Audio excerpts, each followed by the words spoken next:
أعوذ بالله من الشيطان الرجيم. بسم الله الرحمن الرحيم. بل ظننتم أن لن ينقلب الرسول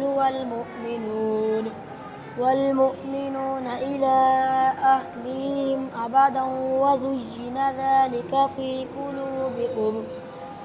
قلوبكم وظننتم ظن السوء وكنتم قوما بورا.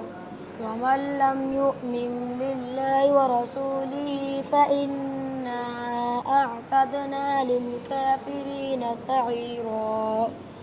ولله ملك السماوات والأرض يغفر لمن يشاء ويعذب من يشاء وكان الله غفورا رحيما. صدق الله العظيم.